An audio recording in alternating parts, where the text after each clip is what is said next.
Friends, welcome back to my YouTube channel.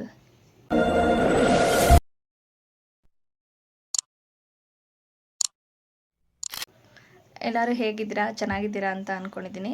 ಇವತ್ತೊಂದು ಮದುವೆ function ಇದೆ, ಹೋಗ್ತಾ ಇದ್ದೀನಿ. ಯಾರ್ದು ಮದುವೆ ಇರಲಿ ಅಂತ ವ್ಲಾಗಲ್ಲಿ ತಿಳಿಸ್ಕೊಡ್ತೀನಿ, ಬನ್ನಿ. ಆ್ಯಕ್ಚುಲಿ ಬಸವನಗುಡಿಲಿ ಲಾಸ್ಟ್ ವೀಕು ಮದುವೆಗೆ ಹೋಗಿದ್ವಿ, ನಾನು ನನ್ನ ಫ್ರೆಂಡ್ ಮಗಳು ಮದುವೆಗೆ. ಲಾಸ್ಟ್ ಬ್ಲಾಗಲ್ಲೇ ನೀವು ನೋಡಿದರೆ ಅವರು ಇನ್ವೈಟ್ ಮಾಡಿದ್ದಿತ್ತು. ಸೊ ಮದುವೆಗೆ ನಂದು ಔಟ್ಫಿಟ್ ಈ ಥರ ಇತ್ತು. ಬಸವನಗುಡಿನಲ್ಲಿ ಇದ್ದಿದ್ದರಿಂದ ನಾನು ಶ್ವೇತಾ ಹೋಗೋದಕ್ಕೆ ಮಾತಾಡ್ಕೊಂಡಿದ್ವಿ. ಫಸ್ಟ್ ನಾನೇ ಹೋಗಿದ್ದೆ, ಅದರಿಂದಾಗಿ ಇದು ಪುತ್ತಿಗೆ ಮಠ, ಶ್ರೀಕೃಷ್ಣ ದೇವಸ್ಥಾನ, ಅಲ್ಲಿಗೆ ಹೋಗಿ ಬರೋಣ ಅಂತ ಅನ್ನಿಸ್ತು. ಹೋದೆ. ಎಂಟ್ರೆನ್ಸ್ ಎಲ್ಲ ಈ ಥರ ಇದೆ, ತುಂಬ ಚೆನ್ನಾಗಿದೆ ದೇವಸ್ಥಾನ, ಶಾಂತವಾದ ವಾತಾವರಣ ಇರುತ್ತೆ. ಇದು ಬಂದ್ಬಿಟ್ಟು ಬಸವಣ್ಣ ಟೆಂಪಲ್ ಗೊತ್ತಾ ನಿಮಗೆ?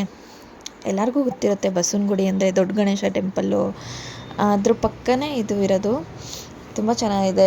ನಿಯರ್ ಬೈ ಇರೋರು ಒಂದು ಸರಿ ವಿಸಿಟ್ ಮಾಡಿ ನೋಡಿ. ಒಳಗಡೆ ಗುಹೆ ಟೈಪ್ ಮಾಡಿದ್ದಾರೆ ದೇವಸ್ಥಾನ, ಒಂಥರ ಪೀಸ್ಫುಲ್ಲಾಗಿರುತ್ತೆ.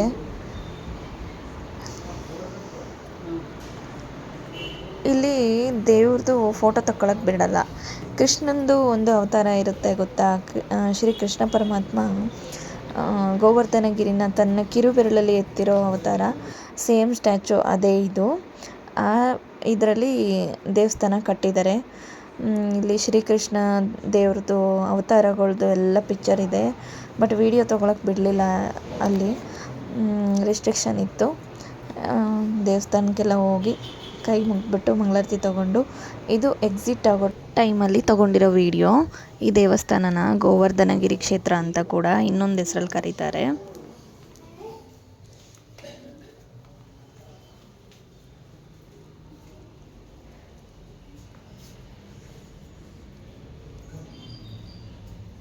ಈ ದೇವಸ್ಥಾನದೊಳಗಡೆ ಗೋಶಾಲೆ ಕೂಡ ಇದೆ, ಹಸುಗಳನ್ನೆಲ್ಲ ಸಾಕಿದ್ದಾರೆ.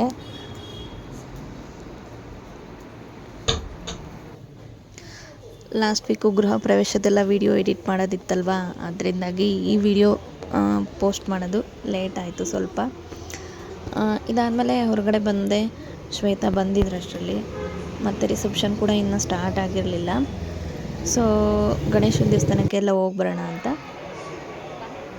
ದೇವಸ್ಥಾನಕ್ಕೆ ಹೋಗಿ ಬಂದ್ವಿ. ದೊಡ್ಡ ಗಣಪತಿ ದೇವಸ್ಥಾನ ಮತ್ತು ಬಸವಣ್ಣ ದೇವಸ್ಥಾನಕ್ಕೆಲ್ಲ. ದೊಡ್ಡ ಗಣಪತಿ ದೇವಸ್ಥಾನ ಫೇಮಸ್ಸು ಬೆಂಗಳೂರಿಗೆ. ಕಡಲೆಕಾಯಿ ಪರಿಷೆ ಎಲ್ಲ ನಡೆಯೋದು ಇಲ್ಲೇ.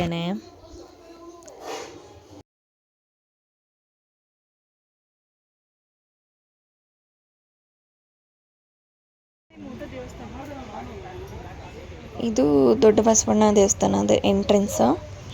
ಅಲ್ಲಿ ಅಕ್ಕಪಕ್ಕ ಕಡಲೆಕಾಯಿ ಪರಿಷೆ ಎಲ್ಲ ಹೇಗೆ ನಡೆಯುತ್ತೆ ಆವಾಗಿನ ಕಾಲದಲ್ಲಿ ಅಂತ ಎಲ್ಲ ಸ್ವಲ್ಪ ಸ್ಟ್ಯಾಚುಗಳೆಲ್ಲ ಮಾಡಿದ್ದಾರೆ. ತುಂಬ ಮೆಟ್ಲಿದೆ, ಮೆಟ್ಲತ್ತಿ ಹೋಗಬೇಕು. ನಾನು ಶ್ವೇತಾ ಮಾತಾಡ್ಕೊಂಡು ಮೆಟ್ಲತ್ತಿದ್ವಿ. ಹೋಗಿದ್ದೇ ಗೊತ್ತಾಗಿಲ್ಲ, ಯಾಕಂದರೆ ಫ್ರೆಂಡ್ಸ್ ಜೊತೆ ಇದ್ದಾಗ ಟೈಮ್ ಹೋಗೋದು ನಿಜ ಗೊತ್ತಾಗಲ್ಲ.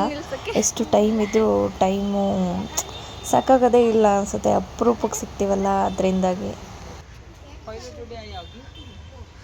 ಗೊಂಬೆದೆಲ್ಲ ಚೆನ್ನಾಗಿದೆ ಸ್ಟ್ಯಾಚು. ಬರ್ತೀವಿ ನಮ್ಮೂರಿಗೆ.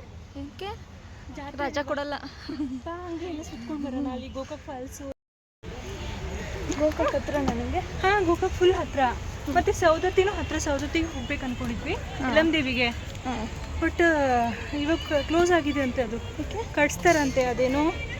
ಈ ದೊಡ್ಡ ಬಸವಣ್ಣ ದೇವಸ್ಥಾನಕ್ಕೆ ಬುಲ್ ಟೆಂಪಲ್ ಅಂತ ಕೂಡ ನೇಮ್ ಇದೆ. Basavanagudi bull temple famous. ಇದ್ರ ಹಿಂದಿನ ಕತೆ ಏನಂದರೆ, ಹಿಂದಿನ ಕಾಲದಲ್ಲಿ ಇಲ್ಲೆಲ್ಲ ಜಾಸ್ತಿ ಕಡಲೆಕಾಯಿ ಬೆಳೀತಿದ್ರಂತೆ. ಆವಾಗ ದೇವಲೋಕದಲ್ಲಿರೋ ಶಿವನ ವಾಹನ ನಂದಿಯಾದಂಥ ಬಸವಣ್ಣ ಕಡಲೆಕಾಯಿ ಎಲ್ಲ ನೋಡಿ ತುಂಬ ಆಸೆಯಾಗಿ ಕಡಲೆಕಾಯಿ ಮೇಯೋಕ್ಕೆ ಅಂತ ಬಂದಿರ್ತಾರೆ. ಆವಾಗ ಕಡಲೆಕಾಯಿ ಗಿಡನೆಲ್ಲ ಮೇಯ್ತಾ ಇರೋವಂಥ ಸಂದರ್ಭದಲ್ಲಿ ಅಲ್ಲಿನ ರೈತರು ಅದು ನೋಡಿ ನಮ್ಮ ಬೆಳೆನೆಲ್ಲ ಹಾಳು ಮಾಡುತ್ತೆ ಅಂದ್ಬಿಟ್ಟು ಓಡಿಸೋದಕ್ಕೆ ಅಂತ ಎಲ್ಲ ಕೋಲ್ ತೊಗೊಂಡು ಬರ್ತಾರೆ. ಆವಾಗ ಬಸವಣ್ಣ ಓಡ್ತಾ ಇರುವಾಗ ಇನ್ನೆಲ್ಲಿ ಹೊಡೆದ್ಬಿಡ್ತಾರೋ ಅಂತ ಅಲ್ಲೇ ಕಲ್ಲಾಗಿ ನಿಂತ್ಕೊಂಡ್ಬಿಡುತ್ತೆ ಬಸವಣ್ಣ. ಅದರಿಂದ ಆವಾಗಿಂದ ಇದು ಬಸವಣ್ಣನ ದೇವಸ್ಥಾನ ಫುಲ್ಲು ಫೇಮಸ್ ಆಯಿತು. ಆ್ಯಕ್ಚುಲಿ ಇದು ಬಸವಣ್ಣ ಉದ್ಭವ ಮೂರ್ತಿ, ತುಂಬ ದೊಡ್ಡದಾಗಿದೆ. ಇದು ಯಲ್ಲಮ್ಮ ದೇವಿ ದೇವಸ್ಥಾನ, ಅಲ್ಲೇ ಬಸವಣ್ಣನ ದೇವಸ್ಥಾನದಿಂದ ಸ್ವಲ್ಪ ರೈಟ್ ಸೈಡ್ಗೆ ಇದೆ, ಹಿಂಗೆ ನಡ್ಕೊಂಡು ಹೋದ್ರೇ ಸಿಗುತ್ತೆ. ಹೌದು. ಸ್ಟ್ಯಾಚ್ಯೂಸ್ ಎಲ್ಲ ನೋಡಿ, ಇದು ಹಿಂದೆಗಡೆಯಿಂದ ಕಾಣುತ್ತೆ ಈ ಥರ. ಅಲ್ಲಿ ತುಂಬ ಟೆಂಪಲ್ಗಳು ಇದೆ. ಇಲ್ಲಿ ನೀವು ನೋಡ್ತಿರ್ಬೋದು, ಈ ಏರಿಯಾದಲ್ಲಿ, ಈ ರೋಡಲ್ಲಿ ತುಂಬ ಟೆಂಪಲ್ಸ್ಗಳಿದೆ. ಬಸವಣ್ಣ ಕಲ್ಲಾಗಿದ್ದಂಥ ಸಮಯದಲ್ಲಿ ಜನರೆಲ್ಲ ಭಯ ಪಟ್ಕೊಂಡು, ಇದು ನಂದಿ ಅಲ್ವಾ, ನಾವು ತಪ್ಪು ಮಾಡಿಬಿಟ್ವಿ, ಕ್ಷಮೆ ಕೋರ್ಕೊಂಡು ದೇವ್ರ ಹತ್ರ ಬೇಡ್ಕೊತಾರೆ. ಆವಾಗ ಮತ್ತೆ ಪ್ರತ್ಯಕ್ಷ ಆಗಿ ಪ್ರತಿ ವರ್ಷ ನೀವುಗಳು ಬೆಳೆದಿರೋ ಕಡಲೆಕಾಯಿ ಫಸಲಲ್ಲಿ ಫಸ್ಟ್ನೇ ಫಲನೇ ನನಗೆ ಅಭಿಷೇಕ ರೂಪದಲ್ಲಿ ನೀವು ಕೊಡಬೇಕು ಅಂತ ದೇವರು ಕೇಳ್ಕೊತಾರೆ. ಅದಕ್ಕೆ ಆವಾಗಿಂದ ಕಡಲೆಕಾಯಿ ಪರಿಷೆ ಸ್ಟಾರ್ಟ್ ಆಯಿತು. ಮತ್ತು ಕಡಲೆಕಾಯಿ ಅಭಿಷೇಕನೇ ನಡೆಸ್ತಾರೆ ಅಲ್ಲಿ ಬಸವಣ್ಣನ ದೇವಸ್ಥಾನದಲ್ಲಿ. ಬಸವಣ್ಣನಿಗೆ ಕಡಲೆಕಾಯಿ ಅಭಿಷೇಕನೇ ಆಗುತ್ತೆ ವರ್ಷಕ್ಕೊಂದ್ಸಾರಿ. ತಾಯಿ ರೇಣುಕಾ ಯಲ್ಲಮ್ಮ ದೇವಿ ದೇವಸ್ಥಾನ ಕೂಡ ಇಲ್ಲಿತ್ತು. ಇದು ಕೂಡ ಉದ್ಭವ ಮೂರ್ತಿ ಅನ್ನೋ ಹೆಸರಿದೆ. ಅಲ್ಲಿನ ಐನೂರನ್ನ ನಾವು ಕೇಳಿದ್ವಿ, ಅವರು ಹಾಗೆ ಹೇಳಿದ್ರು. ಇಲ್ಲಿ ಗಣೇಶ ಕೂಡ ಉದ್ಭವ ಆಗಿದೆ, ಮತ್ತು ಅದು ಒಳಕಲ್ಲಂತೆ, ಯಾವಾಗೂ ನೀರು ಒಂದೊಂದೇ ಹನಿ ಬೀಳ್ತಿರುತ್ತೆ ಅಂತ ಹೇಳ್ತಾಯಿದ್ರು. ಗಣೇಶ ಕೂಡ ಕಲ್ಲಲ್ಲಿ ಉದ್ಭವ ಆಗಿದೆ ಅಂತ ಹೇಳಿದ್ರು. ಯಲ್ಲಮ್ಮ ತಾಯಿ ಕೂಡ ಉದ್ಭವ ಮೂರ್ತಿ ಅಂತೆ.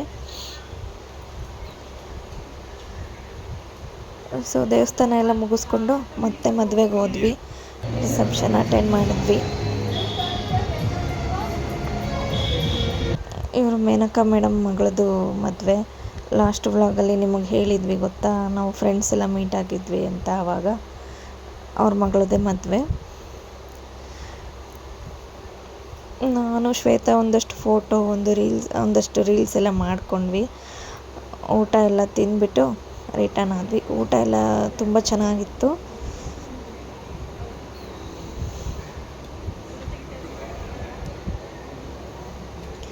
ಇಬ್ಬರು ಹಾಗೆ ಒಂದು ರೀಲ್ಸ್ ಮಾಡ್ಕೊಂಡು ಸರಿ ರಿಟರ್ನ್ ಆದ್ವಿ. ಮದುವೆದು ವ್ಲಾಗು ಇಲ್ಲಿಗೆ ಎಂಡ್ ಆಗುತ್ತೆ. Thank you for watching. ಹೀಗೆ ಸಪೋರ್ಟ್ ಮಾಡ್ತಾಯಿರಿ. ಸಬ್ಸ್ಕ್ರೈಬ್ ಮಾಡಿ, ಶೇರ್ ಮಾಡಿ, ಲೈಕ್ ಮಾಡಿ. Thank you.